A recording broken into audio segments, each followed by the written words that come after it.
Thank you, Dr. Abhishek. Thank you, Hindi team. Now we are moving to the English session. Today is our 2179th day of continuous webinar.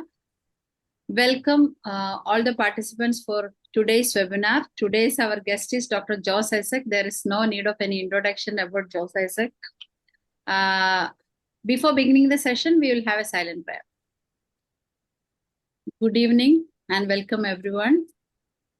Today's our guest is Dr. Josh Issac. He is former HOD and professor in Trivandrum Homeopathic Medical College and Faculty of Homeopathy in Kerala University and visiting professor of many foreign universities. And he's the one of our patron of Ifph and made Ifph as an international team by Josh Issac's effort. So I'm welcoming him, former CCH member, and I'm welcoming you, sir, for today's session. You are welcome, please.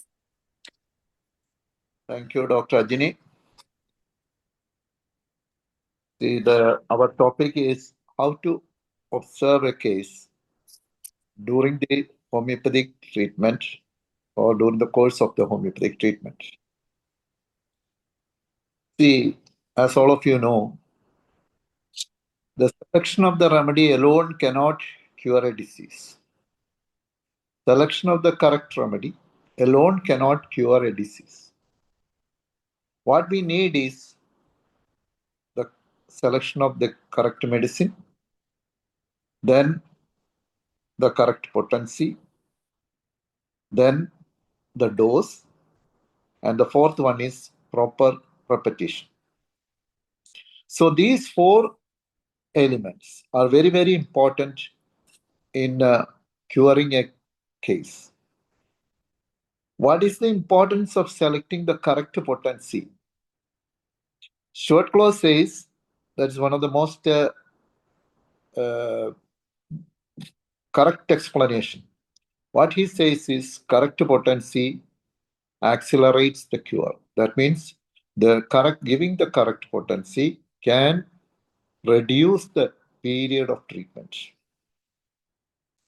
This is a very important factor because all potencies can be used or it should be used.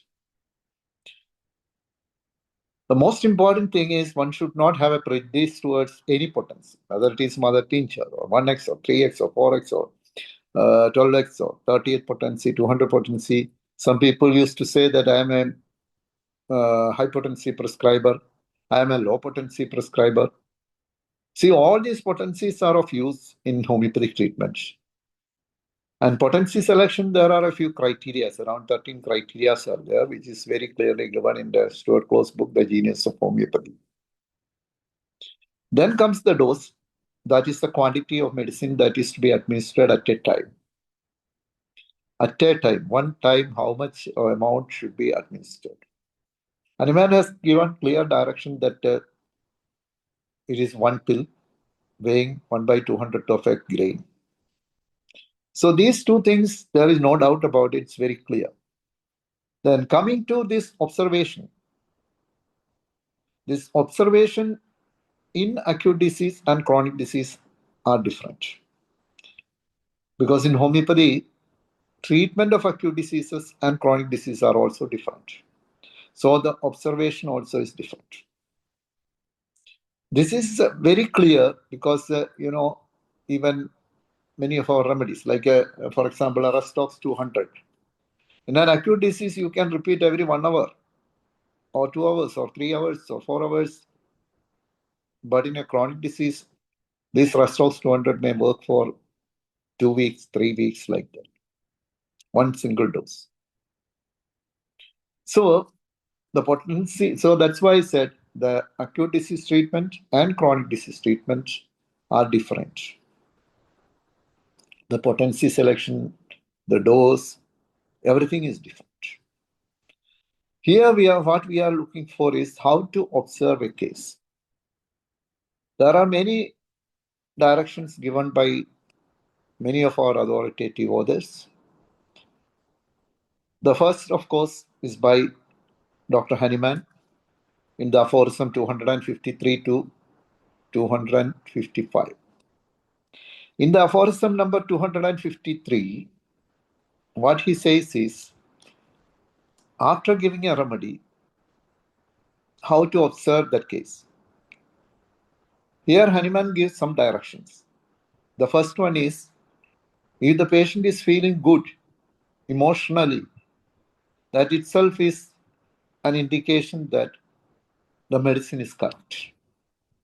And this emotional improvement or the improvement in the mental plane will be followed by improvement in the physical plane. So, if the patient feels good after taking the homeopathic remedy, that means the remedy is correct and it has started working in a positive way. So this was the direction given by Hahnemann. Then we see the directions given by Herring, that is law of cure.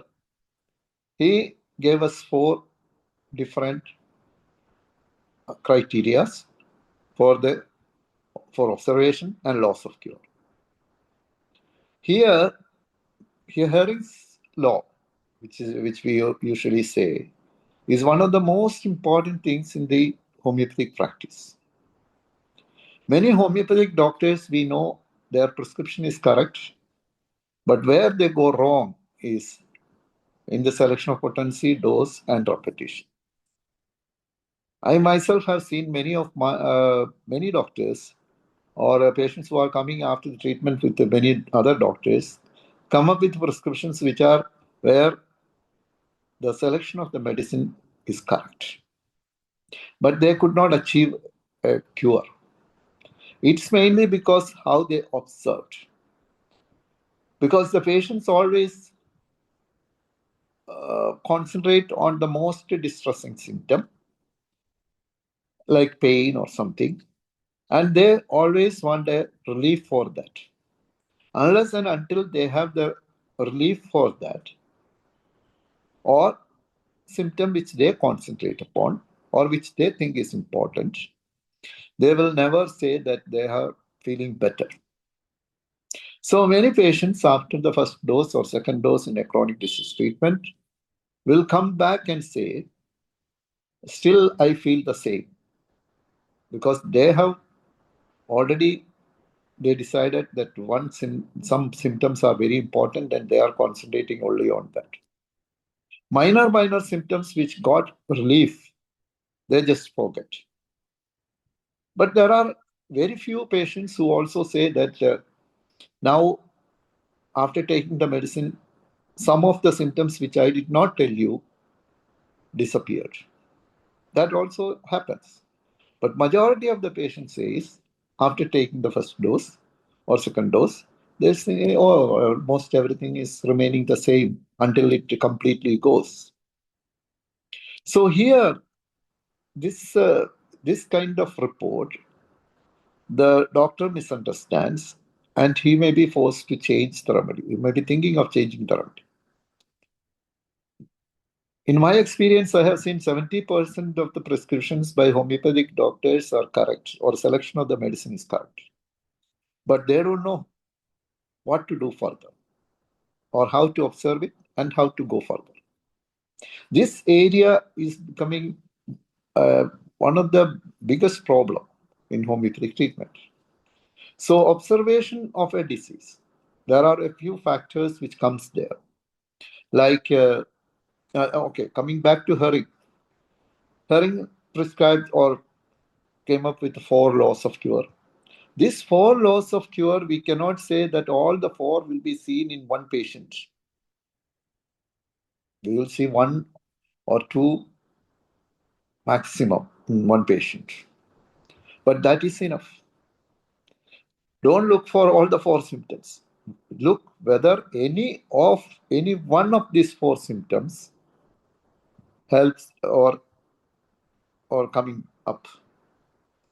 Like from more important to less important organ, from above downwards, from reverse order of appearance, Like that, he has given four main things.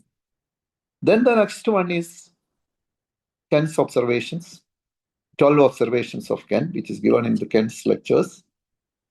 That's also very important. So when we basically look into the observation after giving the homeopathic medicine, these three authors have given very clear-cut direction on how to look into this. But it's often a neglected part in our literature. And many people are getting such good results, but still they don't understand that it is according to Harry's law or Kent's observation or Hahnemann's observation. But it is better to know this. And once you know that, it gives you more and more confidence to stick on to the same remedy for a long time and finally come to a cure. We all know that most of the chronic diseases that are coming to homeopathy comes after all sorts of allopathic treatments, which includes the natural disease, the symptoms produced by the suppressive measures or medicines, and over the years, how it developed. So what we are getting is these three things: the natural disease, the medicinal disease, and because of the chronicity, maybe some secondary symptoms also might have developed. So this is the problem which the homeopathy is facing nowadays. Because homeopathy comes mostly as a second option to many people or majority of the patients. Here, the work of the homeopath is doubled. When taking the case itself, he doesn't know which is the original symptom, or which is the, as Stuart Close has said, which is the primary symptom, which are the secondary ones. Or even sometimes the patient does not know the chronological order of the development of the disease or the symptoms. They mix it up. So it is very difficult to go how the medicine, how the cure is taking place in the reverse order of their appearance, or all the symptoms are reappearing, or something like that. So these are factors which are actually a problem for most of the practitioners. So what to do? What we should do in observing, or what should be the main criteria also, even though these authors have clearly given directions, many times it is confusing for many doctors. So this is the topic which I have taken up today, because this I have not heard any much lectures on this type of things, and but it is a very important and practical part of our clinical practice. Here there are 2-3 factors. There are some remedies, for example, which start its action very slowly, but it has a long-term action. Especially mineral remedies and nosodes in hypotensies start its action sometimes even after a week. In Kent's lectures, Kent says Natramore or Silesia may take even 10 days to start its action in a chronic disease, not in acute, but in a chronic disease. So the nature of the remedy many times should be taken into consideration. Then the potency. We know the higher the potency, longer the action of the medicine. That's why high potencies we repeat only once in a month or 2 months or 3 months, like that.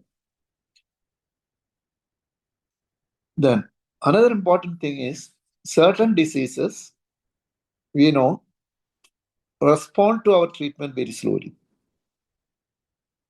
In our organon, it is written that chronic diseases starts in the womb, or from the when the constitution is formed itself. We all have the myosomes, and there it starts. So depending on the age of the patient, it may be 40 years or 50 years. And this 50-year-old disease sometimes take some time to start showing some improvement. So that is one of the factors. Then the third one is there are cases with gross pathology, maybe a 4-stage carcinoma or an arthritis which is already in the degenerative stage. Such diseases or a patient having gross pathology or degenerations or even tumors, it may take some time to start its action. One of the best examples is our bone growths. Some patients may come and we cannot see really a difference in 1 month or 2 months or even sometime. Then another important one is even nowadays we see a lot of vitiligo patients, leukoderma, vitiligo, all these pigment problems. So here also it takes time to show some result. So what we have to do? Here one more thing which Hahnemann says is, even he's talking about the physical journals, he used to say that the physical journals are also, they help us to observe the case properly. Even in acute diseases, there is a fever and if the patient is sleeping well, that's an indication that the cure process has started. Also, if some children, like for example, in acute conditions, they don't eat, and when we give some medicines, they start drinking water, drinking something, or started eating. So these the type of things, the sleep, appetite, excretions, that means, where the patient pass stool, that's a good condition. That's an indication that the vital force is coming back to its normal healthy state. That means the functions of the body has started functioning in a proper way. So physical journals are very, very important, and they give us a clue in many observations. So if the sleep is good, if the appetite is good, if the excretions are also, or in some cases we know that after fever, if the patient sweats off, it's a good indication. So these kind of things can help us in many ways. And it is also, it gives us great indications, great ideas about whether our remedy is acting in the correct track. We know that vitiligo or asthmatic conditions, some patients will come and say that every day they have asthma and they are taking inhaler, everything. And after taking our medicine, if somebody reports that now the asthma comes once in 3 days only or 4 days only, it should be considered as a cure process. That means the cure process has started. It's not going to disappear in a day or two, because this asthma is there for years and years, and many other remedies are given continuously. And if there is some change, for example, in the intensity of the asthmatic attack, or the frequency of the attack, or the duration of the attack, these 3 things are very important. But if these 3 things are better, we can definitely say that the patient is on the right road to recovery. So like this, there are other, like even epilepsy. Epileptic attacks, also it's a paroxysmal attack, once a day or once in a week or once in a full moon or something. So that should be looked into in that way, where the epilepsy is of the same intensity as previously or before taking our medicine, or what is the frequency, if it was coming daily, whether it is now coming once in 3 days or 4 days, and the epileptic attack, how long it continues. Another important one is migraine, which all homeopaths have very good results. Migraine is now we hear many things like cluster headache, many things are there.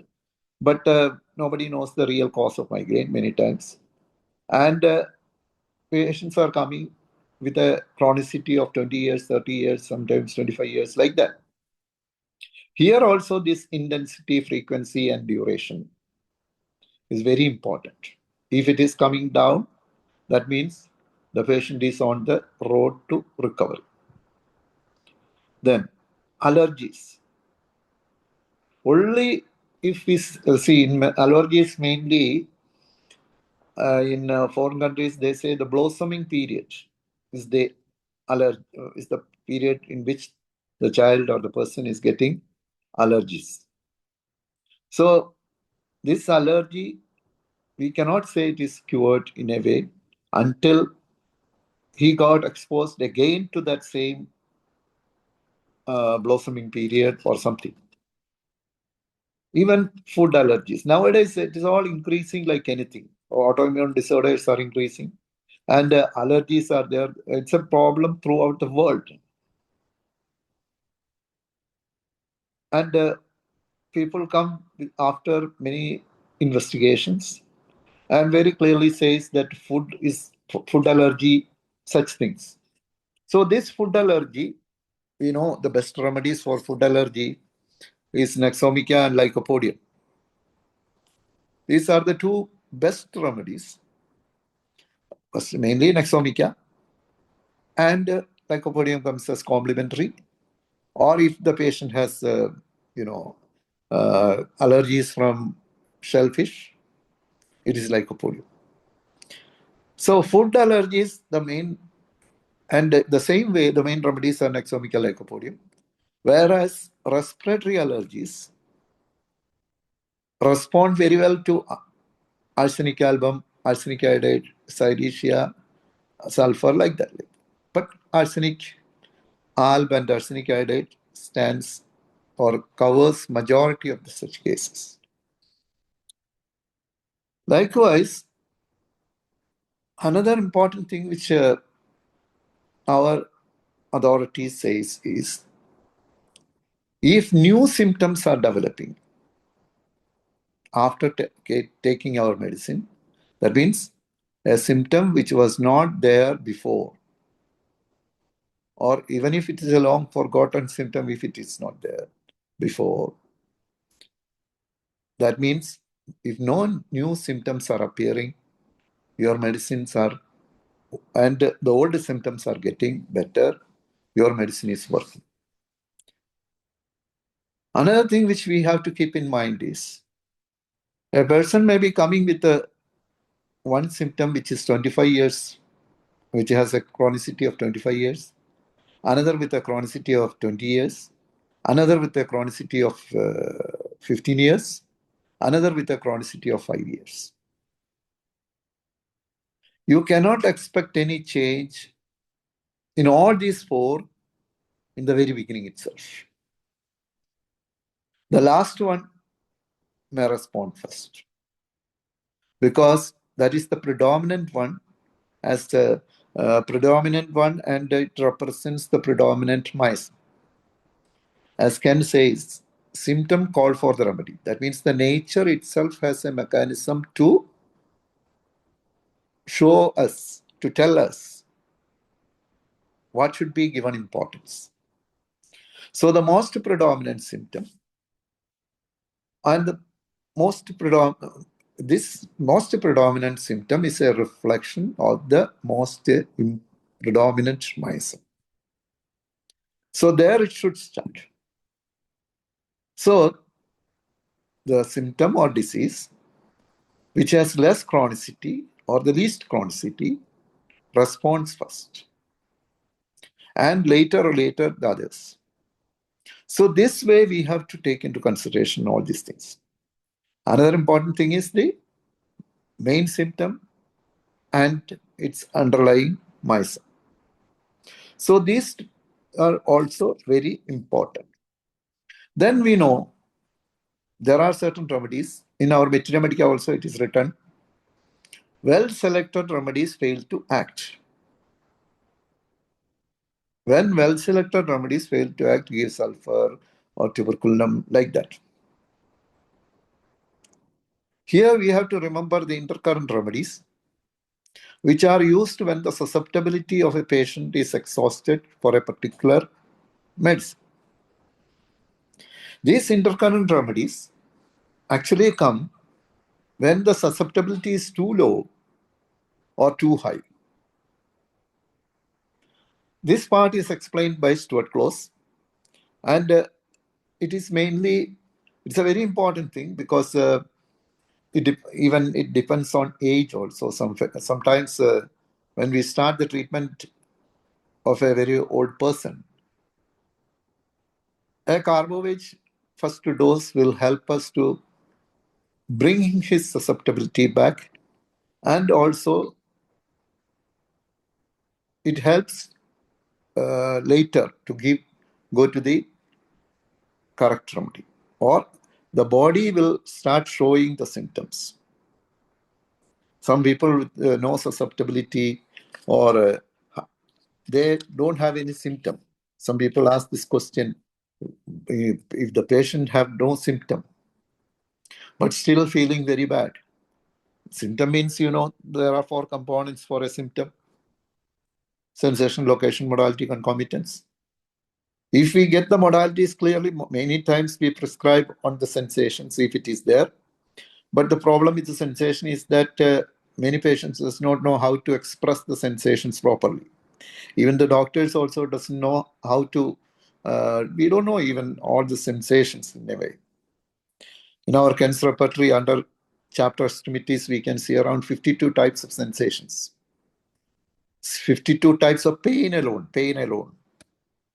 So that means this sensation is very important, but the problem with the sensation is either the patient does not know how to express it properly or to explain it properly, or we don't know the remedies for all types of sensations. So sensation is, because that is the mental general also. So that should be given importance first. Then come to the locations. There are certain locations like our ruta, for example. The location of ruta is wrist, ankle, rectum, eyes. So even graphitis, we know the location is on the folds of the skin. Wherever there is a fold of skin, graphitis can come.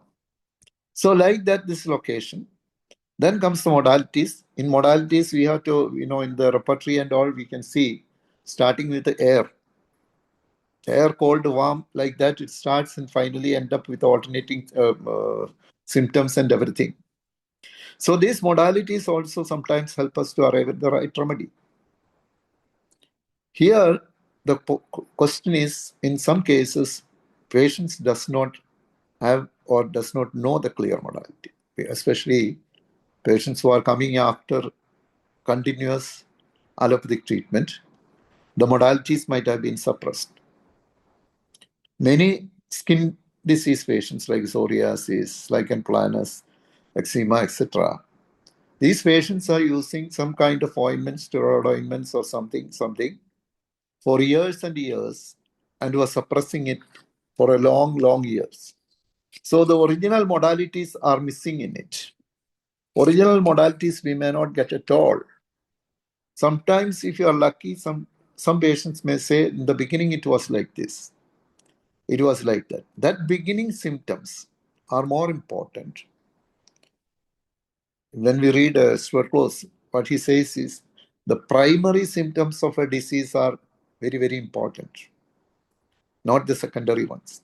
So these primary symptoms, if you can elicit properly from the parents or bystanders or from the patient himself, that gives the true picture of a disease.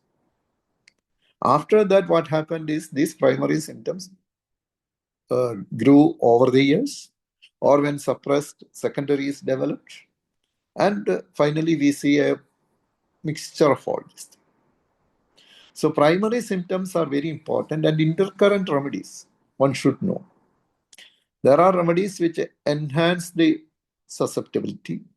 There are remedies which reduces the hypersensitivity.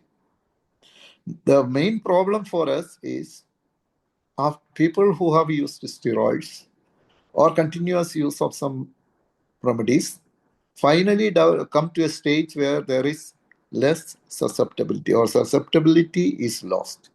Unless and until there is susceptibility, the proper manifestation of the disease cannot be expressed by the patient. So the system, the body itself, has gone to a level where there is no susceptibility, and that leads us to other problems also. So in such a cases, we know we give intercurrent remedies which can bring back the susceptibility or the power to react to stimuli. And in our materia medica, sulfur is one of the most important remedies. One dose of sulfur in a higher potency may bring back the susceptibility. The other remedies are tuberculum, medorinum, sorinum, carbovage.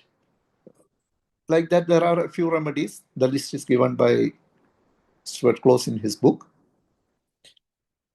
And then the next one is hypersusceptibility. Some patients even prove the medicines which we give.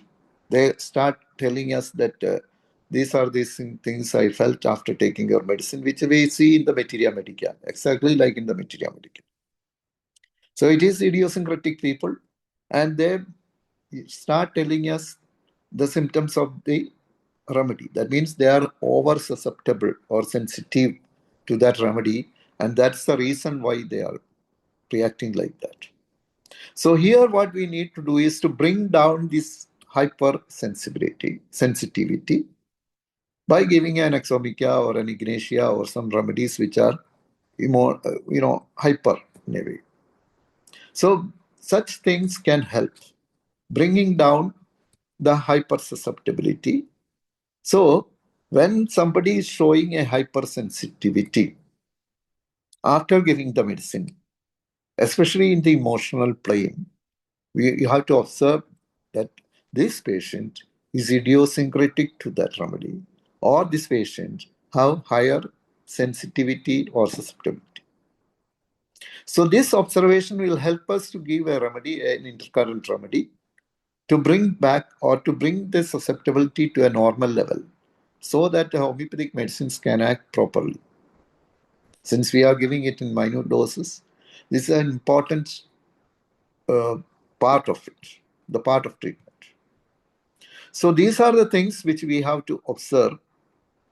There's a question what we have to do in idiosyncrasy. In idiosyncrasy means overreaction, or that we have to adjust. See, there are many ways, because Elizabeth Wright says, even Hahnemann was saying, there are highly susceptible patients or sensitive patients where you can dilute the medicine in water, maybe 1 glass of water, put 1 drop and give just 1 spoon, a tablespoon of the medicine. That's one way. Even you can tell the patient to smell the medicine by olfaction. It can be reduced. So diluting with water, it can be reduced. So like that, there are a few methods which Hahnemann himself is telling us. Reduce the dose. For example, if the first dose, some people will say, well, there was a severe reaction, but it was followed by amelioration. So this is like a homeopathic aggravation. This severe reaction, it depends on the potency you have given. At 30th potency, the severe reaction may be coming only for 1 day. But if it is a 1M potency or a 10M potency, it may last for 1 or 2 weeks even. And then followed by amelioration. So here what we have to understand is the medicine was correct, but the problem was in the potency or dose. So next time when we give this medicine to the patient, tell him to dilute it in some way, like, as I told you earlier, and then take it. This is one method which is given by Hahnemann himself. Because at that time, he himself is telling a lot of things about the hypersensitive patients and hyposensitive patients. Some people, even maybe 5 to 10% in some cases, show this. And it also depends on the disease. For example, skin diseases, or even skin diseases with the discharges, ulcerations, and severe itching. That kind of patients sometimes show severe aggravation, and which the patient cannot tolerate.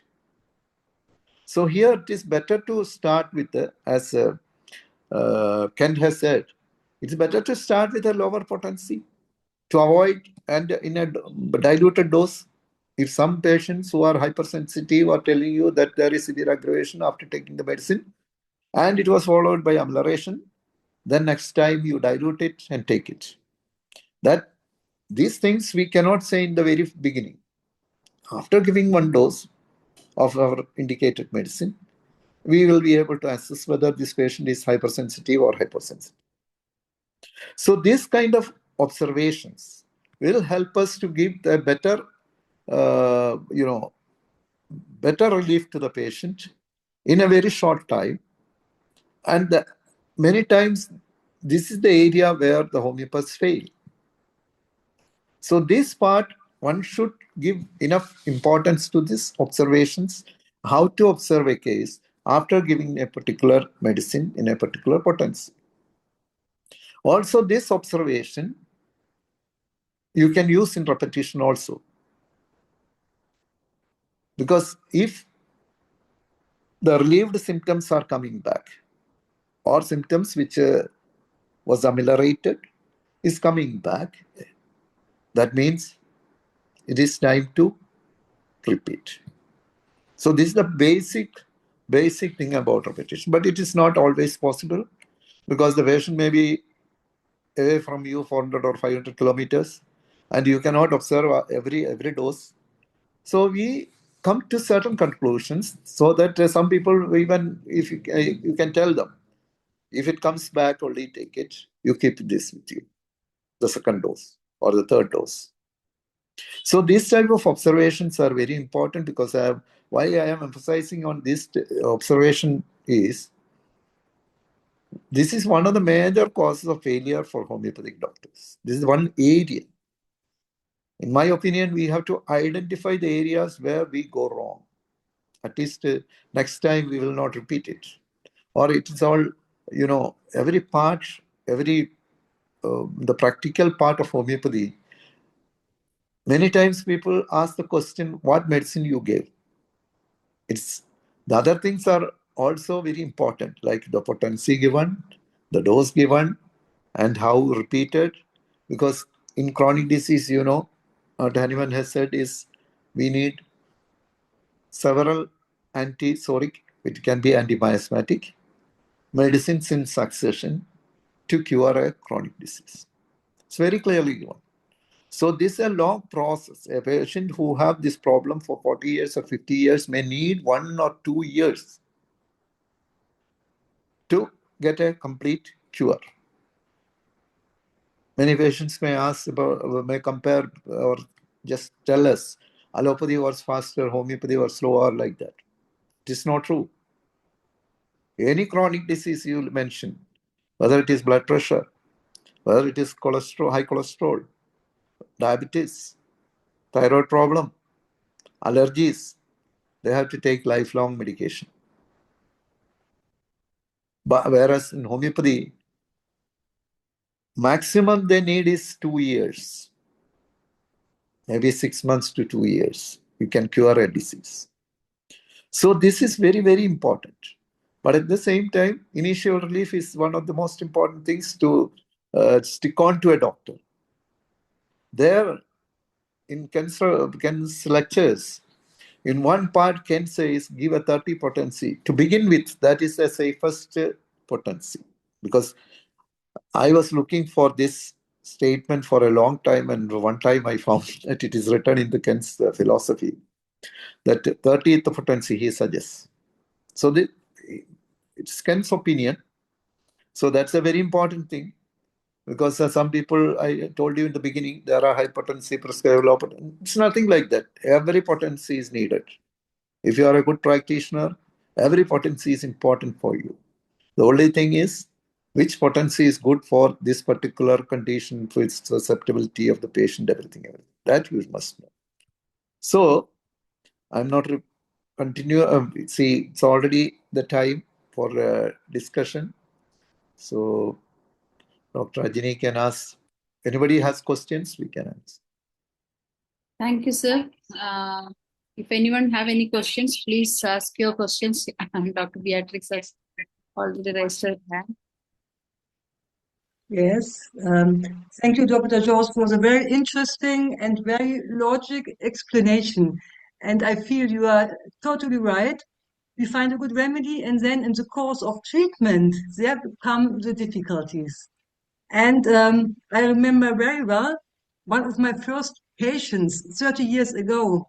It was a little girl with a very strong eczema, the face very strong, the body. And the mother was there with the girl and the sister of the girl. And the girl was very quiet, playing a bit. And the sister was very active. And the mother was always with the sister, tuck, tuck. Okay. So I gave Calcarea carbonica for the little girl with the eczema. And I told the mother, perhaps later this girl will be more active and a bit more difficult. Okay. More or less 10 days later, 2 weeks later, they came back. I went to the waiting room. I saw all the same. Okay, please come in. I asked the girl, Nicola, how are you? And she said, I'm very fine, thank you. And I asked the mother, and how is the behavior of your daughter? Oh, she's more active, she's more difficult. But the eruptions were more or less the same. Perhaps the itching was a bit better. 10 days after Calcarea carbonica C30. And I said, okay, don't touch. We have to wait now more 3-4 weeks. And everything was getting step by step better. So clearly what Dr. Hahnemann said in aphorism 153, sometimes first we see the energy is getting better before the symptoms are getting better. I really can confirm. Thank you very much for your explanations. Thank you. Thank you, Dr. Beatrix. Dr. Manoj, please. Thank you, Dr. Ajini and Dr. Issac, sir. The next presentation, of course, this is the most important section. We have to more concentrate than discussing on major things. I think the question for the idiosyncratic patient, it was advised by olfaction is the dose. I think the dilution where Hahnemann was giving an instruction not to dissolve in water when it will aggravate the condition offered. I think the methods are the pressing method is, I think Dr. Joseph sir was mentioned about that. Then another thing is that, yes sir, please. No, if it is diluted in water, more absorption takes place. Yes. Nowadays, it is better not to dilute in water because water contains chlorine and all the things. In our hospitals and dispensaries in the past, when my father was working, in the beginning they asked patients to bring a bottle of water to put a drop of the medicine or something. Later, we almost stopped it because the water is all with all the impurities and everything. Yes, sir. Another thing is that we always talking about the compounds of a cure or a medicine to act. One is, of course, the remedy, not the medicine, the remedy. So these are totally different terms, the medicine and remedy. The first one is the remedy, of course. Then the second one is the potency. Third one is the dose. There's another compound is there, that is attenuation. So the standard dose, the advised by Master Hahnemann is 2 to 3 pellets, 200 of them by a grain, in 2 to 3 grams of grains of sugar apple, crushed between thumb and index finger, and try upon tongue. That is the ideal dose. Then another most important thing is the diet. After taking the lycopodium, the patient took this prawn or the shellfish, definitely the patient will agree with it. Then the drinking water. There is the spices and condiments must altogether be avoided. So these are the very important thing. All these are applicable when the physician prescribe not the drug, not the medicine, but the remedy. That's the point. I think majority of the fraternity is fail to disguise. Thank you. Thank you, Dr. Manoj. I think Dr. Ramlat want to ask something, right? Please unmute yourself and ask question, please. Please unmute yourself.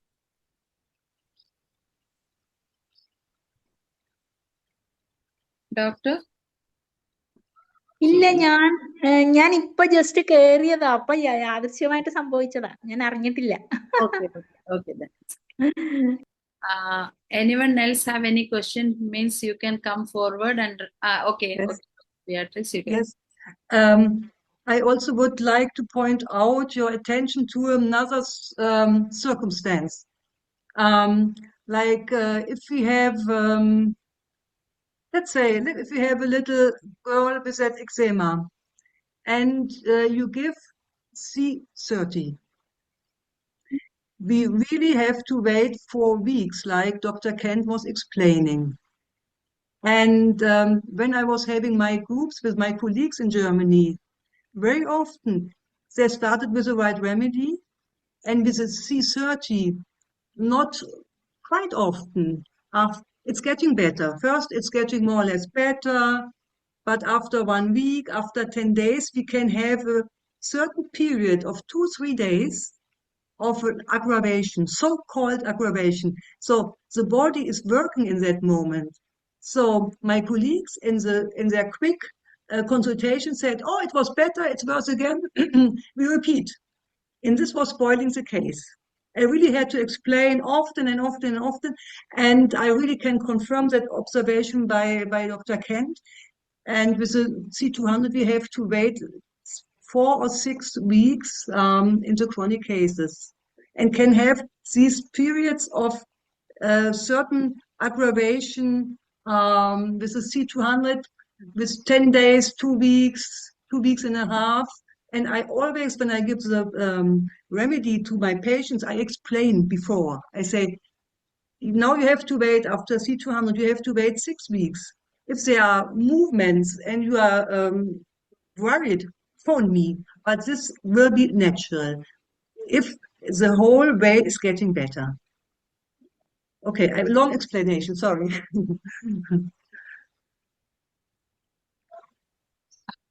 Thank you, Dr. Beatrix. And Dr. Danesh, please. No, somebody asked a question. Yeah, Okay. that box. Okay, please answer, Dr. Karunagar. Yes, It's sir, related- we can call Karnagar directly so that Okay. he can interact, sir. Doctor, please unmute yourself and ask your question. Good evening, sir. Ah. Have very nicely explained certain facts and relation to various components of each and another. What is the relationship between action of medicine on the individual related to potency, sir? You have said time duration. We are lost the action shorter period and long period. What is the difference action and potency, sir? No, potency is the power. Dose is the quantity. And the duration or action of that potency depends on the individual, then the nature of the disease, and the medicine. Sir, my question is, suppose a patient individual strikes 1 m potency.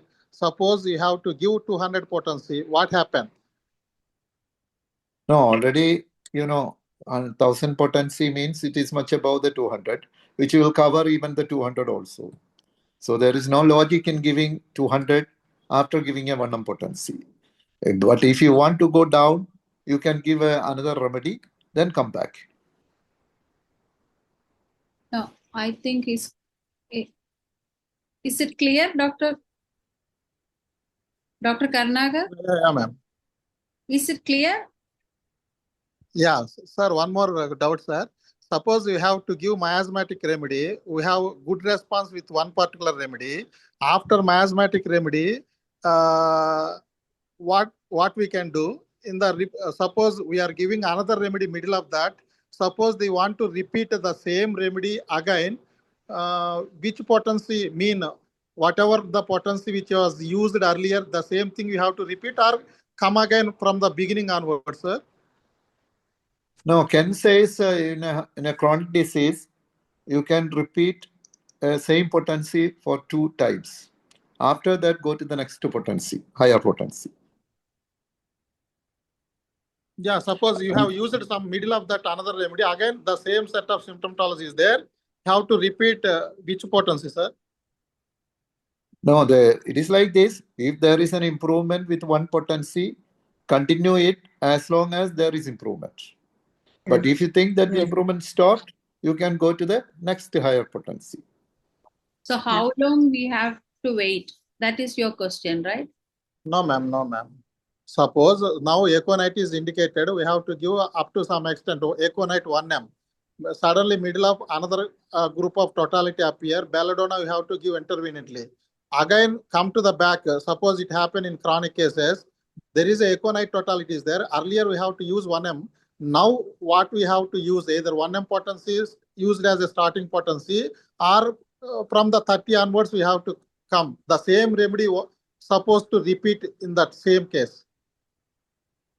Yeah, if the symptoms are same, you can repeat the same remedy. It depends on the symptomatology always, or the totality of symptoms. Yeah, okay.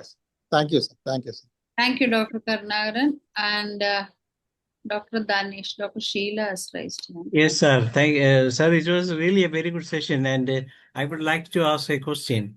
The physician's high and only mission is to restore the sick to health and cure as it is termed.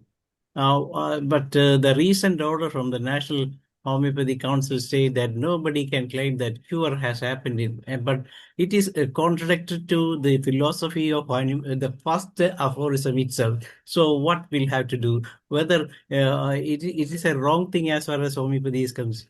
What's your opinion on that? That's what I would like to ask. Because this is the first aphorism on which we are riding forward and moving forward and claiming that homeopathy can cure a patient. But our National Council says that no, you cannot claim that. But even though we cannot claim, the patient himself says that homeopathy has cured me.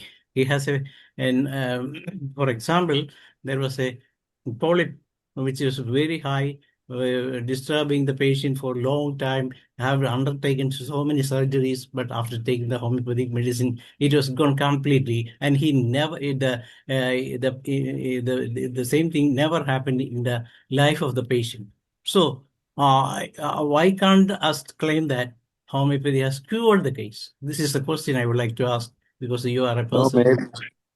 Maybe this observation came because some people make tall claims in the newspapers and advertisements, everything, stating that we have cured this, cured that, like this.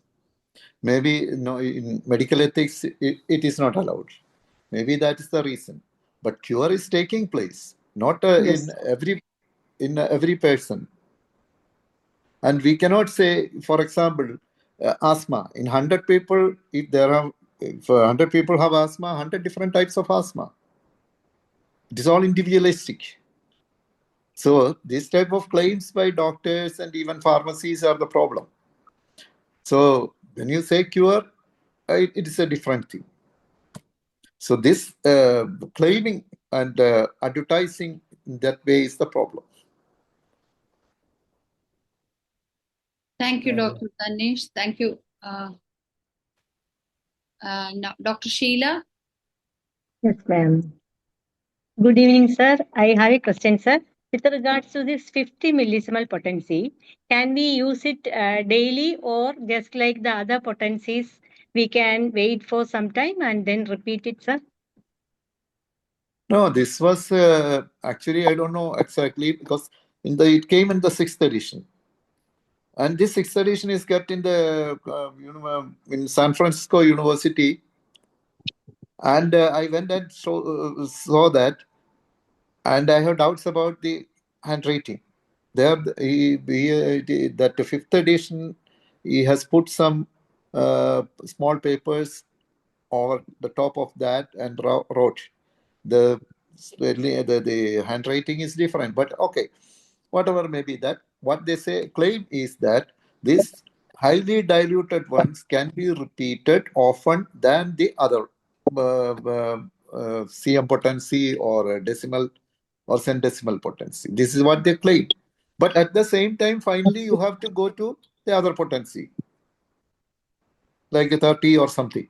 Because if it is a chronic disease, it is lying deeper in the deeper level, and you have to go to a deeper, like a higher potencies. But here, what they say is these 50 millismoles are diluted to such an extent that it can be repeated often, and it will not produce, or it will not produce much aggravation. These are the 2 points. But at the same time, there are, philosophically, what Hanuman has said earlier, and this one is slightly different, because Hanuman says in the 5th edition that the subsequent doses should be given only after observing the action of the previous dose. It's very clear. So that's why there is a controversy. So that means, as per Hahnemann's rule, we cannot repeat regularly. Regularly. Yeah. Only after observing the action of the previous dose, you are supposed to repeat. Okay. So I have another question, sir. After, so we are giving for some time, and then we can go to the higher potencies. That means 1M, 10M, like that. We can then given to a patient, or Yeah. Go step by step, go higher. See, one more thing is there. For example, in structural diseases, maybe even nowadays, lots of arthritis people are coming with the degeneration of the knee and all. You cannot just giving one dose of higher potency, you cannot cure it. The potency should correspond to the stage of the disease or the pathology of the disease. And you are starting with the 30 potency. You are slowly building up that joint. And from 30, you cannot jump to 1M, 10M like that. Because many times one mistake which many doctors make is 30 worked very well, so I am going to 1M. No. This is a slow process. That process and the nature of the disease we should keep in mind. You cannot regenerate the knee in a day or two, or in a month or two. So you have to slowly build it up.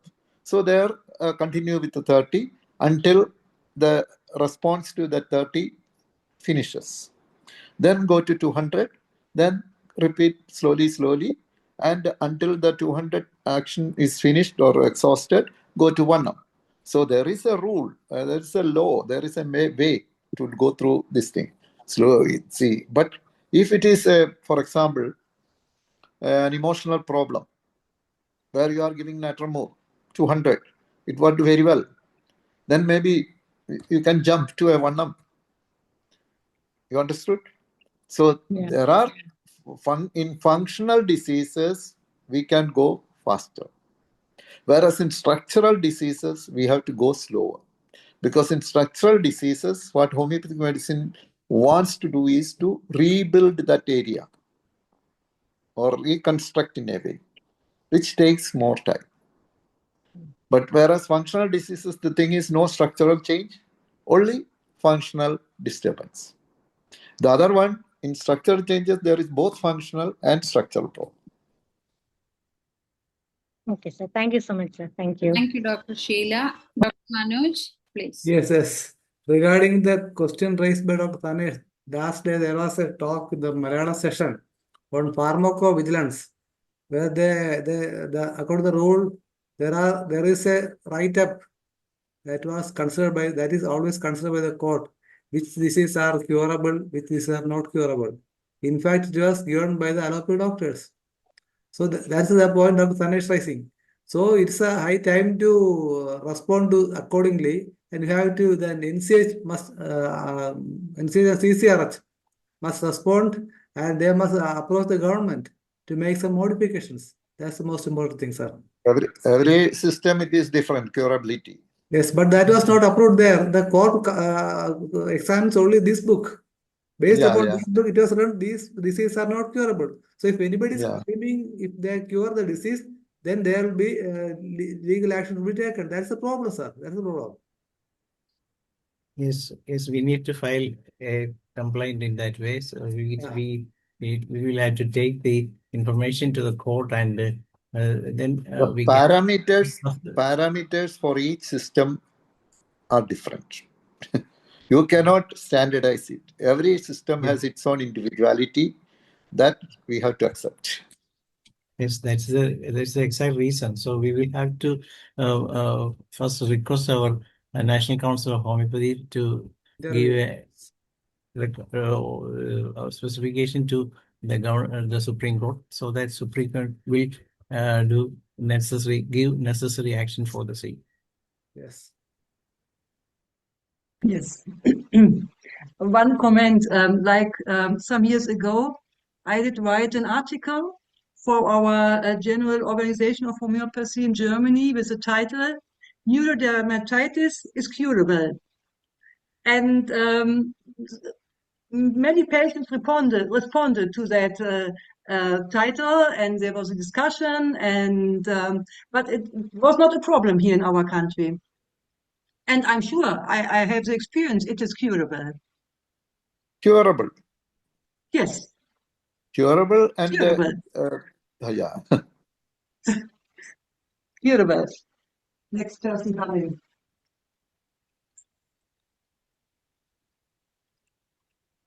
Thank you. Thank you, Dr. Beatrice. I think we have only 1 minute remaining.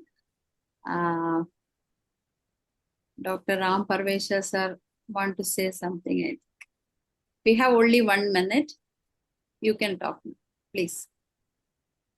Thank you, Dr. Anju. Everyone, namaskar. Congratulations, Dr. Jose sir. Very nice, excellent session. According to law of homeopathy, aggravation, there are two types of aggravation: natural aggravation and artificial aggravation. Chronic case is the action after reaction. Very, very thanks. Thank you. Thank you. Thank you, Dr. Ram Parvesha sir. Thank you, everyone. Now we are winding up the session. Thank you, Dr. Jose Issac, for choosing such a relevant topic. It was very insightful and informative for us. It's a great awareness for all of us. Thank you so much once again. Thank you, everyone, for joining with us. Bye-bye. See you the same time tomorrow. And I'm inviting Dr. Mariamma John for moderating Malayalam session. Dr. Mariamma John, you are welcome. Thank you, everyone.